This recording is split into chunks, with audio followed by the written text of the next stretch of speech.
Welcome, everyone. Thank you for taking the time to join today's roundtable discussion.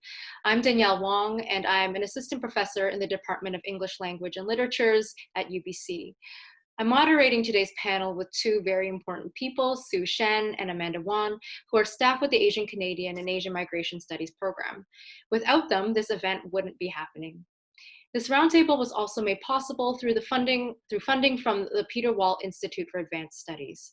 I also want to shout out a couple of people who helped make this happen, my colleagues in English, Chris Lee and Christine Kim, and Melissa Lee, who is the Director of Education and Public Programs at the Vancouver Art Gallery. Melissa and I are currently organizing upcoming talks featuring an artist commission on these themes, so look out for those future announcements. Today's event was organized and is now being moderated from the unceded, ancestral, and occupied territories of the Musqueam, Squamish, and Tsleil-Waututh nations. As this time zone crossing panel has a conversation on Zoom, we situate our discussion within the material conditions of settler colonialism and imperialism that produce our uneven experiences of the pandemic. We have seen that COVID puts stressors on already existing health and other structural inequities produced by settler colonialism and racism, at the same time reproducing national and nationalist narratives. So the name of this roundtable, COVID-19 Vulnerabilities, Asian Racialization, Coalition, and Creativity, indicates that we are thinking about the word vulnerability as indexing multiple but related meanings. In one sense, this pandemic has made certain groups particularly vulnerable to not just infection, but also to pre-existing structural inequities amplified through the designation of essential labor, through heightened border controls, through, as some of our panelists might speak to, the lack of access to information and to surveillance and policing. At the same time, the national body, and Vancouver in particular because of its geopolitical relationship to Asia and the Pacific, is also represented as being vulnerable, right? Vulnerable to contagion, both biological and metaphorical, both the virus and the foreigner. These vulnerabilities produce each other. But another meaning of vulnerability might open up an additional layer of the discussion. What might it mean to think about interdependence, mutual aid, or artistic and creative practice as alternative forms of collective care and openness? How might we think about collective care as creativity? What might that look like in scholarship, community organizing, and cultural production? Here, I'll start turning things over to our roundtable. In a second, they will give a brief presentation about their work in relation to the panel's themes, and I'll introduce each speaker before they share. If you have a question for the panel, we encourage you to type your question in the Q&A box, which is on the bottom right of your screen. Sue and Amanda will be moderating that Q&A throughout our time together, and then I will pose some of the selected questions to the panel of speakers in our last 15 minutes or so. Just a reminder that this event is being recorded for future educational purposes, but of course, because your cameras and mics are not on, they will not be featured. Our first speakers are Dr. Ethel Tungohan and Dr. John Paul Catungal. They will be presenting together, and I'll say a bit about that.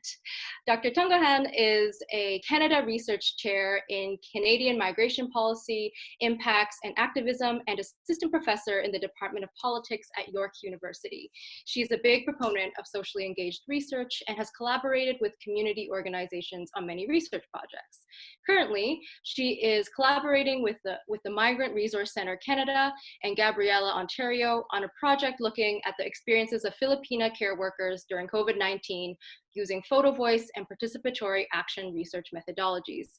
Dr. Tungohan and Dr. Catungal are co-editors of an edited volume called Filipinos in Canada, Disturbing Invisibility, published by the University of Toronto Press in 2012. Presenting with Ethel is Dr. Catungal, who is an assistant professor in the Institute for Gender, Race, Sexuality, and Social Justice, and a faculty fellow of the Public Humanities Hub at UBC. JP is also a faculty affiliate in Asian Canadian and Asian Migration Studies, Geography, and Critical Studies in Sexuality. JP's research examines community organizing and cultural production as practices through which migrant, racialized, and LGBTQ communities imagine and prefigure more socially just worlds, and in doing so, offer critical analyses of the here and now and its histories. JP has co-edited special issues on Queer Asian Canada for Topia and on geographies of sexualities in Canada for AFNI. So Ethel and JP are presenting together because they are collaborating on a project that is examining the experiences of Asian international students during COVID-19. I'll let them take it away. Thank you so much, Danielle. And it is such a great pleasure to be invited to this roundtable. Since we have divided our speaking times to 3 minutes, I will get right to it. So we interviewed Asian international students at UBC in New York. We did this through Zoom, which in itself presents interesting methodological and ethical conundrums, and maybe we can get into that at the Q&A. But essentially, we want to talk about like 3 main findings, and I'll expand on each point, and then Professor Catungal will follow up as well. First, in the wake of, JP reminded us that it's been 10 years since the notorious Maclean's magazine cover story was produced, right? If you remember, it was the headline entitled, "Are Universities Becoming Too Asian?" And UBC was one of the universities that was cited as being too Asian. What was interesting is that 10 years later, what we're witnessing is that Asian students, specifically, and Asian communities more generally, are barely tolerated within Canadian society. So moments of crisis, such as the pandemic, lead to widespread instances of exclusion, right? And this bleeds into our second point, which is that demographic multiculturalism leads to a heightened awareness of otherness. So one of the questions that we get asked is, Toronto and Vancouver are multicultural cities, yet why is it that Asian international students are facing anti-Asian microaggressions and outright hostility? And yet what we argue is that presence doesn't really affect changes in behavior. And finally, we also, if we have time, want to talk about universities reproducing borders through other kinds of discourses that function to neutralize political beliefs. And in terms of kind of like concrete findings, you know, it's interesting, all of the people we spoke to highlighted how in the beginning of the pandemic, they were wearing masks, but they became seen as markers of otherness, right? A lot of the people who we talked to spoke about how they were reluctant to wear masks, even as they were aware that wearing masks is crucial to protecting themselves from COVID-19, right? So a bunch of informants told us that people would kind of accuse them of trying to scaremonger by wearing masks in March. Another finding we have is that perceptions of the possibility of anti-Asian aggression also affected the way people navigated the city. So we have students saying they deliberately made sure they didn't go to certain spaces. So they'd rather shop in Chinatown or TNT and wouldn't go to white-coated spaces, right?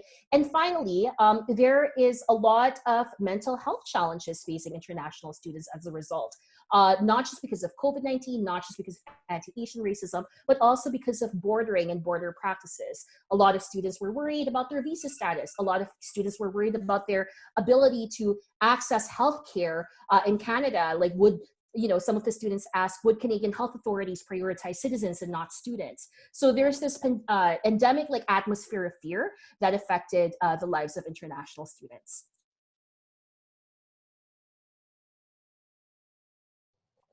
My turn. Thank you, Ethel. As Ethel noted, we're really happy to be here, and thank you for inviting us to share some of our work. And I'll also get right into it, and I'll focus a bit more on the university side of things to talk about the ways that rhetorical invocations by universities and how they're deployed in the context of COVID-19 come to produce and or reproduce the kinds of vulnerabilities that Danielle talked about in the introduction.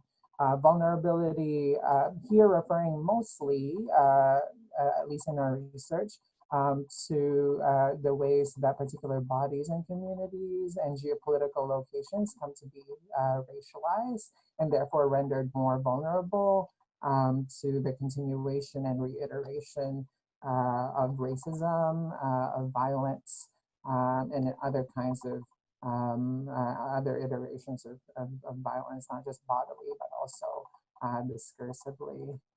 And so part of the way that we are thinking about this is by examining how universities, in our case, UBC and York, what kinds of statements they've put out in the ways that they have responded to and communicated their responses to the broader public. One of the things that has come up in our preliminary results of our ongoing research is the invocation of a singular community. So this takes the form of a kind of a liberal kind of unification narrative. So at UBC, communications by the president titled something like "A Letter to the Community," or a quote that goes something like, "UBC is a community, and it's important for our community to know that our #1 priority is to ensure safety," etc. Community also works as a particular kind of ethical call, one in which the university outright states its values and commitments. So in the case, for example, of a UBC statement from March that says that it is time that we must come together as a caring and empathetic community. Or in the case of York University statement from March 17, 2020, we will all get through this together as a community, something which has always been York's greatest strength. Right? And so here, community is very clearly not an innocent rhetorical move. It's one that calls into being all manners of commitment, all manners of singularization. And I'm thinking here in the last few seconds of my time, alongside Miranda Joseph's book, Against the Romance of Community, that is really very much about how discourses of community in the work that they do to lump also then flattens difference, and particularly given COVID-19's intense racialization, and we'll get into it a lot more, I'm sure, the very specific and differentiated impacts in our case, as felt by international students, get to be sidelined in some ways. Yeah, and we'll continue the discussion in the Q&A and across the different presentations. Thanks, everyone. Thank you, Ethel and JP. Thank you. Our next speaker is Stephanie Comilang. Stephanie Comilang is an artist living and working between Toronto and Berlin. Her documentary-based works create narratives that look at how our understandings of mobility, capital, and labor on a global scale are shaped through various cultural and social factors. Her work has been shown at Transmediale Berlin, Ghost 2561 Bangkok Video and Performance Triennale, SALT Basel, Taekwon Hong Kong, International Film Festival Rotterdam, and Asia Art Archive in America, New York. She was awarded the 2019 Sobey Art Award, Canada's most prestigious art prize for artists 40 years and younger. Thanks so much for joining our conversation, Stephanie. Hi, thanks so much for having me. This is really weird for me. I haven't really done a Zoom panel talk. I'm not in academia at the moment, so this isn't normal for me right now. I'm not really sure what I'm going to talk about, but I just also want to talk about, first, I just got out of quarantine. So I traveled from Berlin to Toronto recently, and I just got out of quarantine on Tuesday. So that was really strange and something that I've never had to do. Prior to that, I travel a lot, and so this has been really strange for me, spending 2 weeks in my home in Toronto, really not going outside and staying put. So that's just really, really, really crazy. I want to know if anyone else has done it before. I guess maybe what I will talk about is, so I'll talk about maybe when the pandemic hit. I was actually on my way to the Philippines. This was late January. I was there to do a residency, and I was also shooting. And it was, the time hit just when news started getting out and moving around the world, outside of that the pandemic was sort of growing in China. And so in Asia, when I got there, I was doing a residency at a place called Bellas Artes, which is sort of just outside of, maybe an hour and a half outside of Manila. And so all the artists were sort of talking about it kind of in this way where we felt the proximity to China. And you could see it slowly build up. You know, every day we were looking at cases, we were talking to each other about it. And while I was in the Philippines for that maybe 3 weeks, it was something that everyone was talking about all the time. Masks you couldn't get. The first death outside of China was in the Philippines, so that grew the tension even more while I was there. It was just the sense of like urgency and intensity that you know, was just sort of a common everyday thing while I was working and traveling there. And so after the 3 weeks was done, I went back to Berlin, flew back. You know, the plane was like kind of madness, masks, wiping things down. But then when I got back to Berlin, it was a complete different story. So this was mid-February and no one was even really talking about it. So that perception of like time travel and kind of being in the future was also really uncanny and strange for me. And then maybe a couple weeks after that, still in Berlin, I would talk to my parents who live in Toronto, and the same sort of like, yeah, like we, you know, it hasn't come here yet, so the urgency wasn't there yet. So that was also really interesting thing to kind of, a new thing to think about that I'd never thought about before. And then, you know, everything happened in March in Europe. And so everything shifted, and like everyone, things were canceled, shows were pushed back, you know, and very few things were happening. But there was one thing that I got commissioned to do during that time. I was commissioned by a curator called Chus Martinez, who runs and helps run something called the Ocean Archive.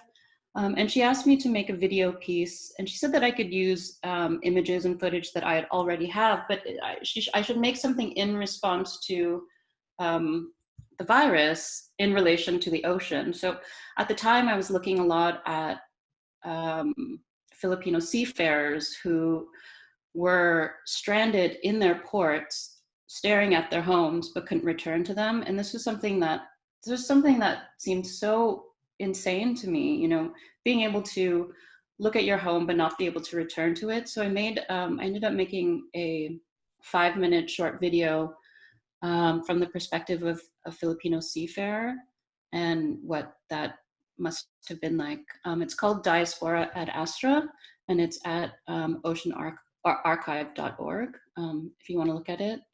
But yeah, that's sort of been my like immediate response to things that are happening. And I think that's it. Thank you, Stephanie. Maybe one of, maybe Sue or Amanda can link us in the chat to the piece. Yeah, that'd be awesome. Yeah, sure. Great, thank you, Stephanie. Okay, our next speaker is Kevin Huang. Kevin Huang is the co-founder and executive director of Hua Foundation, a Vancouver-based organization with the mission of empowering youth in the Asian diaspora to fully participate in advancing social change through exploring racialized identities and building resilience in communities. His work has also included scaling culturally sensitive conservation strategies through a project called Shark Truth and advancing municipal food policy to address racial inequities. He organizes in Vancouver's Chinatown, and most recently has been directing community-based COVID-19 response projects that address language and cultural gaps that perhaps we'll hear more about in a second. Kevin is currently working remotely from Taiwan. Thank you, Kevin, despite the time difference, for joining us today. Thanks for having me. Pleasure to be here. I have to say that similar to Stephanie, it's a little disjointing because being here in Taipei after quarantine, going out where everything is normal, like it does seem like not just a culture shock sometimes when you come back so I was born in Taiwan, but also a bit of a time travel because it's like a reminder of a life before all of this happened. So trying to get my mind back into things. So a couple of things that I wanted to share today was back in early January, there was a lot of media attention when COVID-19 started, and back then it was coronavirus. They were still trying to name it. And I think the concept that Ethel brought up around the othering and how easy it is to other like Chinese, Asian Canadians was very easy in the media landscape, where even in Chinese, it is called the Wuhan virus. And then there was the province newspaper that came out with the China virus front page. And I think that was very tough to combat, just because it just racialized the disease immediately, and then turned it and utilized that racialization as a way to, like, that is something that's happening in Asia, something happening specifically in China, and it doesn't affect us. And then of course people started going after sources, including the bat soup that was tracked down to be that video, the viral video that actually wasn't even from China. And then the entire discourse around wet markets and how do we think about consumption of food and cultural practices around food that might not be acceptable to Euro colonial white lens. And as brought up as well, the usage of masks, where at least like here in Taiwan, public spaces, like yesterday I went to a couple museums, temperature check, mask mandatory, completely normal, including on transit. And I can't believe that in Vancouver, it was only like 3 weeks ago that transit like mandated mask wearing. So it's just like this type of, I think, hesitancy towards accepting, I think, even best practices from places in Asia that are able to have found ways to really contain the disease, and other health measures that culturally have become very accepted. And second point that I wanted to bring up was, as Danielle mentioned, yeah, we as an organization, we leapt right into a lot of community responses. I won't go over them in detail, but I can mention them here today. So one of them is called the C19 Response Coalition, where we worked on multilingual information and knowledge translations and such. So pleasure to be working with ACAM on that project, JP, Evie, and really learned a lot about how there's so much work to be done in terms of like learning and working with each other. Secondly, we also launched a Chinese seniors grocery delivery program to get groceries out to Chinese seniors, so they don't have to go out and risk themselves to find fresh, culturally appropriate groceries.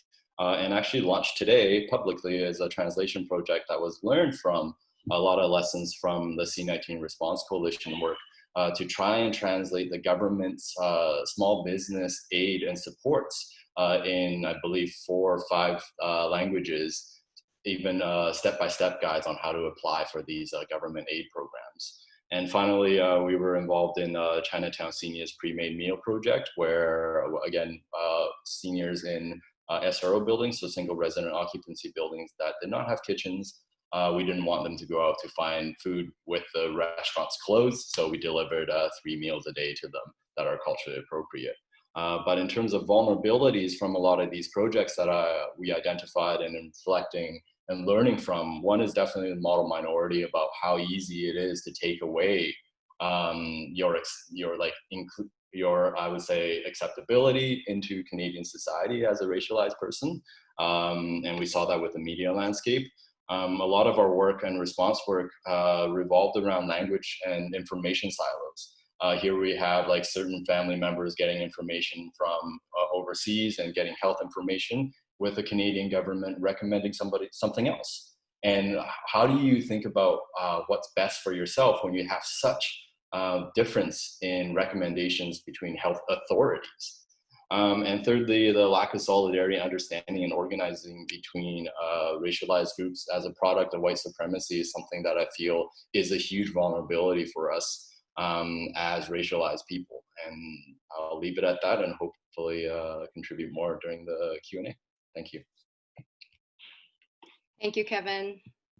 Okay. All right. Just as I'm going to make a quick reminder, because I think a number of folks joined after I made this announcement, but throughout the panel, feel free to, if you have a question for a panelist or the entire panel, feel free to type your question in the Q&A box. So you'll see that on the bottom of your screen on the right side. And then Sue and Amanda will curate the questions, and we'll pose some questions at the end of the roundtable. Okay. Our next speaker is Dr. Anjuli Razakold. Anjuli is Associate Professor of English at the University of Toronto, where she teaches poetry and post-colonial theory and literature. She has taught at Williams College, held the Edward W. Said Fellowship at Columbia's Heyman Center for the Humanities, and served as visiting expert scholar in women's studies at City College, New York. Her scholarly book, Epidemic Empire, is forthcoming from the University of Chicago Press this year, and I'm really excited for it. She is also completing 2 poetry collections, Janabe Shikwa, Watch Queen, after the Pakistani poet Iqbal, and Mantik al-Tail, Bird Brains.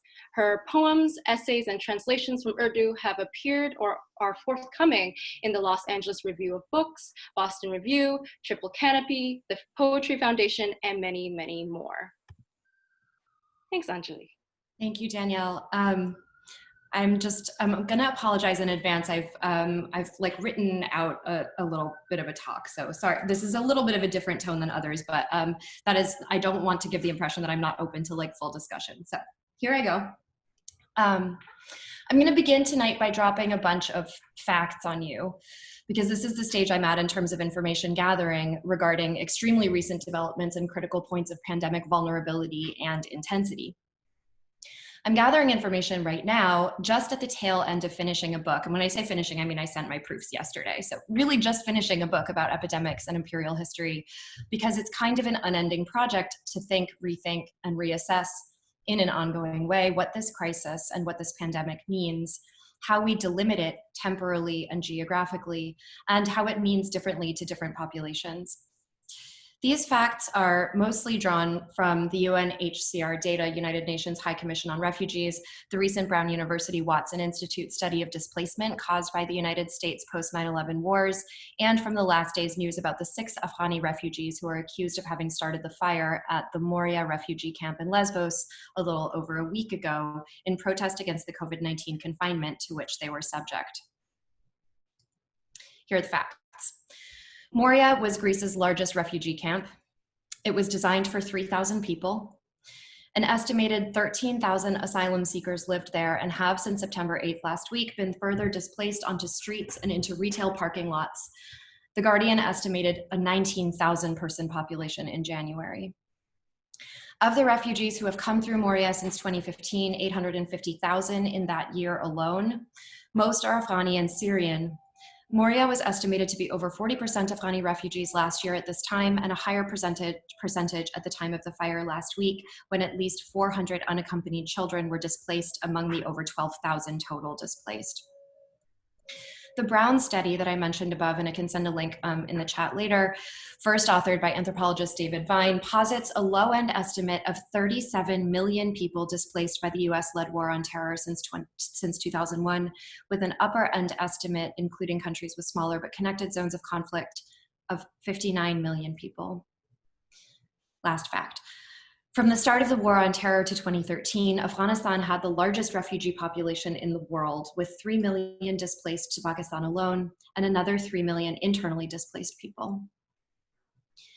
These kinds of facts are hard to hold on to, but the story I'm trying to grapple with right now as we move in New York, I'm in New York, under a sun dimmed by West Coast wildfire smoke, is about how quarantine procedures work under and redouble the racialized carceral logic of refugee camps in Europe and at the southern United States border, where, a whistleblower revealed earlier this week, mass sterilizations have been conducted by a Brahmin-born doctor of Indian descent on putatively rightsless women from Central and South America.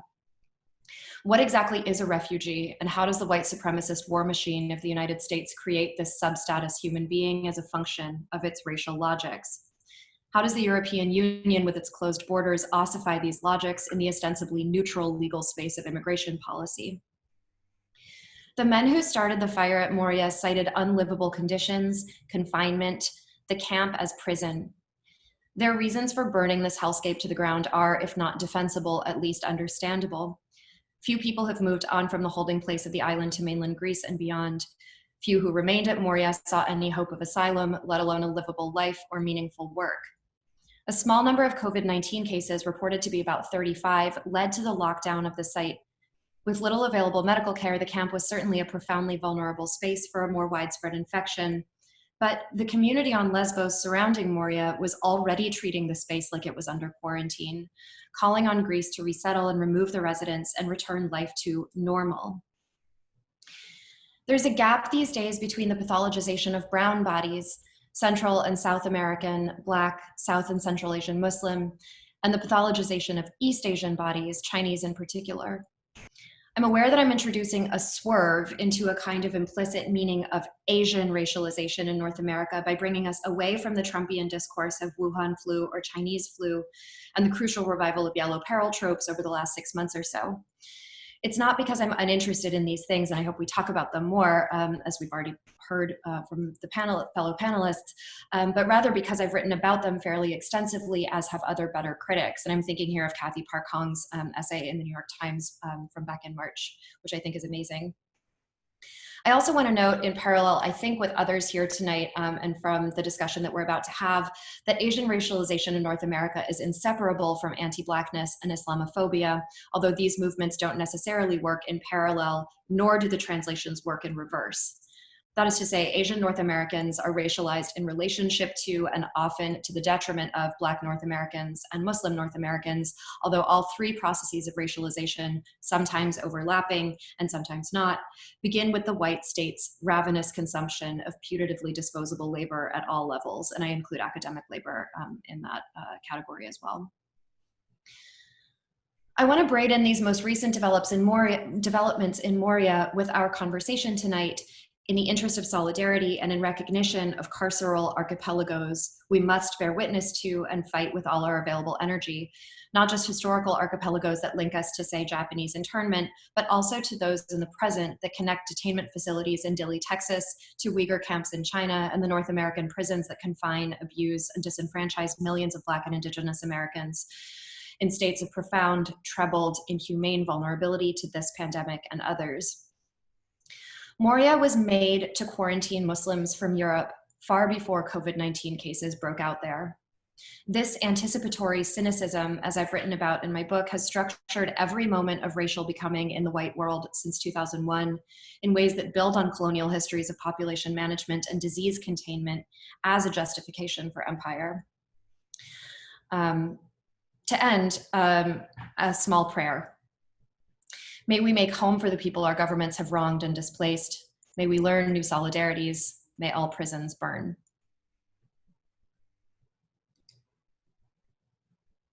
Thank you, Anjuli. And want to echo that prayer.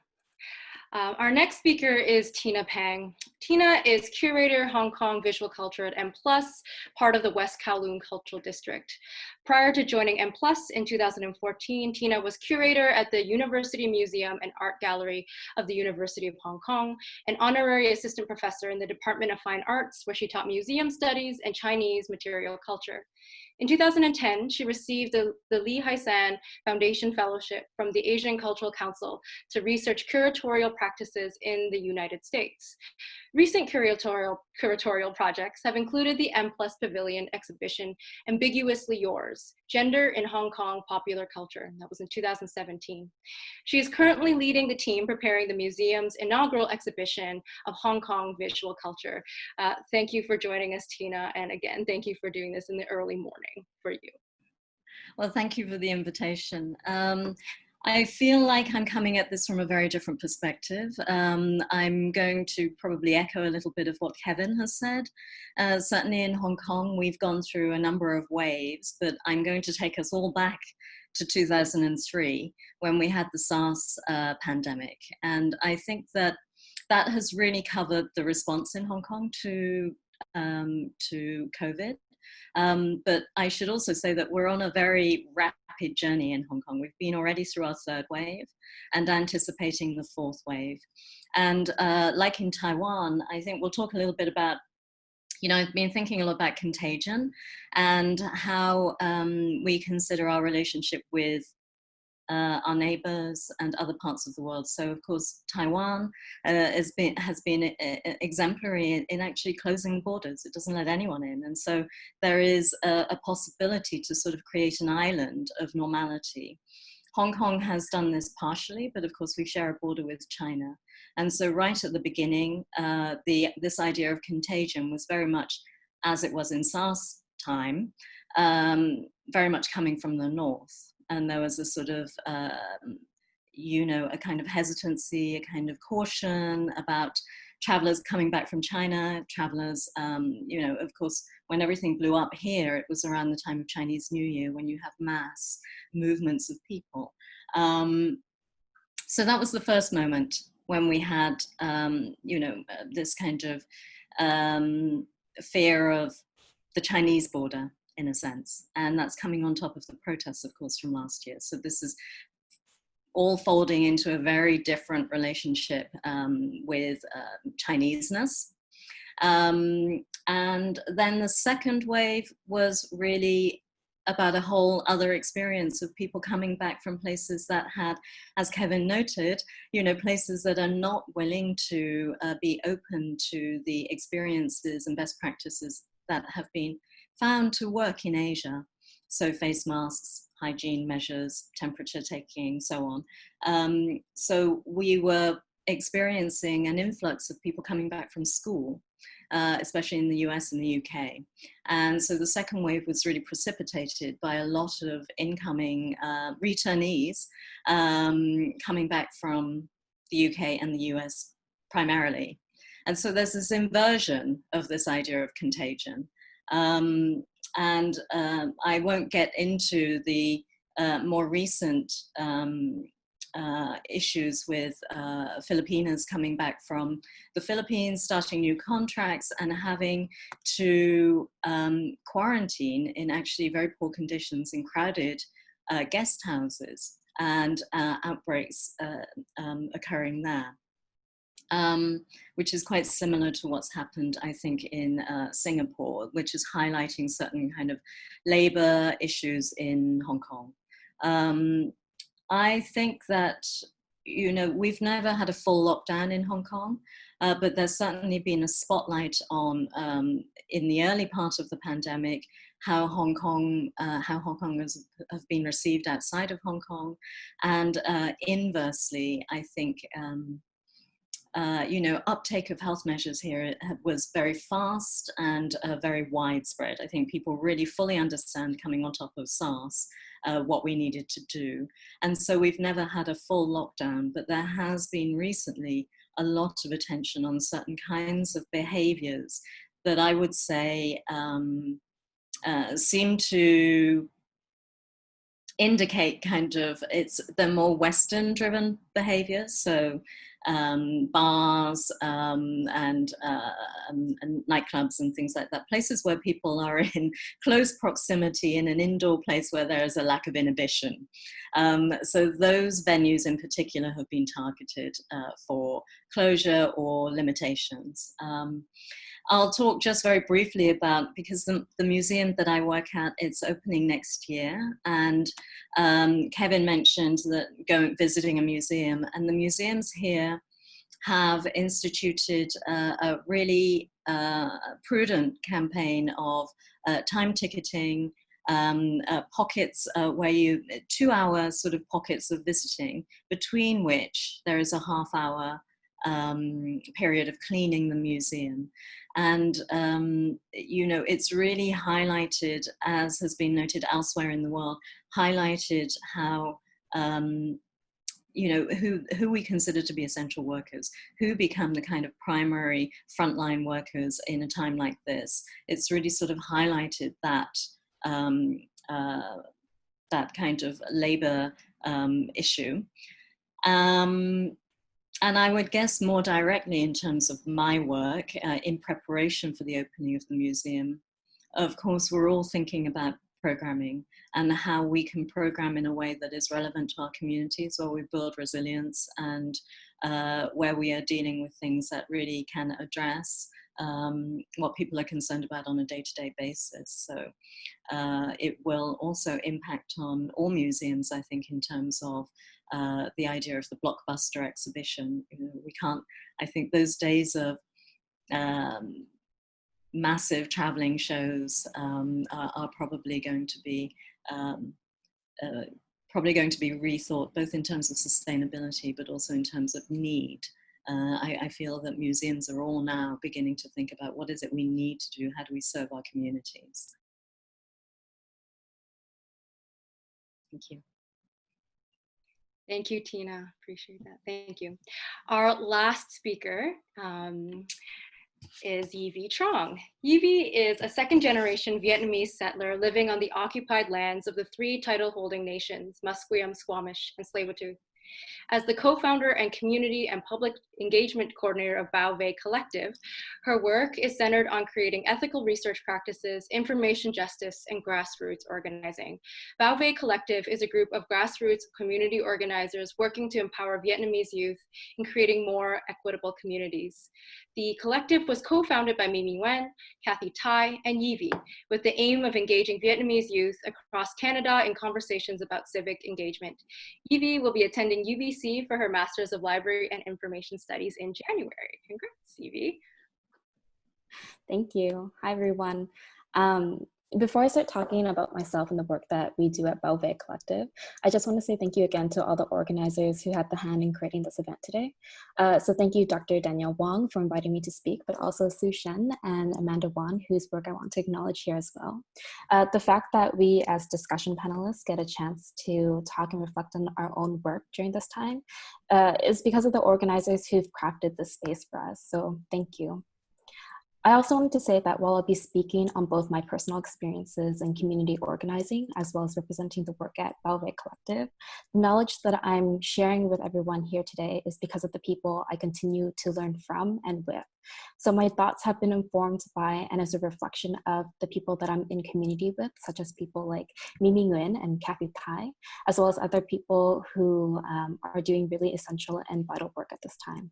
It's the kinship that I share with so many people that I'm truly thankful for because it enables me to do this work and with others.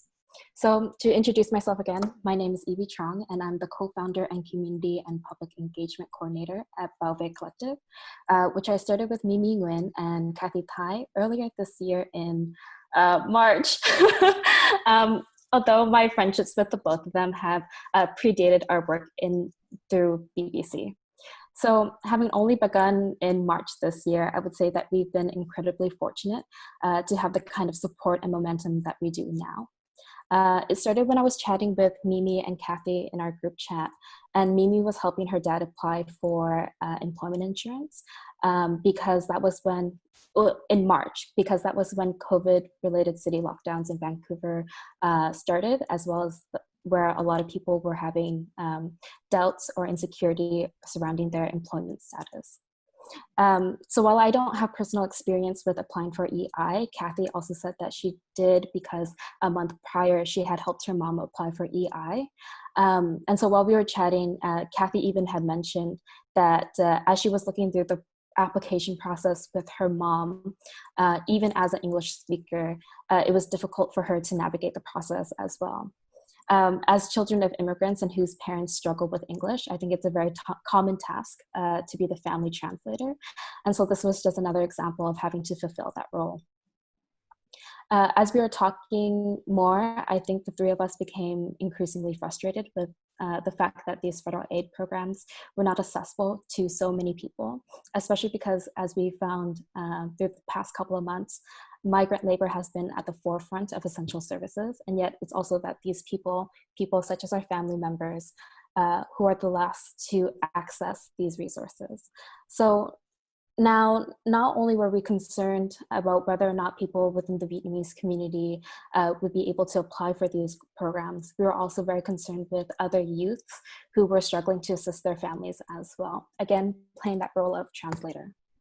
So Bao Vei Collective was created in 2 weeks with the goal of translating financial aid programs to the federal government, but also making the process more approachable for Vietnamese speakers. When we started, we mostly focused on employment insurance because at the time that was the only thing that was available through the federal government. But it was in the middle of that project where CERB, or the Canadian Emergency Response Benefit Program, rolled out as well. And so our workload doubled in size. So during that time, in the 2 weeks that we were doing all this planning and research, we did translation on both EI and Serb. And we also created 3 tutorial videos to apply for EI regular benefits, Serb, as well as a CRA My Account. And if you listen to all those videos, you'll actually see that, or you'll actually hear that our family members were the ones who did the voiceovers. So if you want to know more about those videos, they're on our site. Since then, we've been able to work with the City of Vancouver, other community groups in Vancouver, focusing within the Vietnamese community, such as Dialogue Viet, which hosts the weekly local Vietnamese radio show. Members of the BC provincial government and the Department of Asian Canadian Asian Migration Studies at UBC as well, to which myself, Mimi, and Kathy are also alumni of. And then in July, we also joined a coalition with local organizations such as Sulang Tulayan and Hua Foundation to create more multilingual resources related to COVID-19. So we've been able to expand our information to include health and hygiene, small business financial aid programs, and a little bit more. So in the short time that Balve Collective has been a project, we've encountered a lot of support and immense growth over the last several months, and it's been an incredible privilege to be connected with so many people who have been so generous in helping us move forward in our work, and also to be here today. So thank you. We've only started in March. There's not a large history. No, thank you, Yivi. There is history that precedes, right, what started in March, right? So, and that's really clear in the way that you're thinking through, right, these experiences.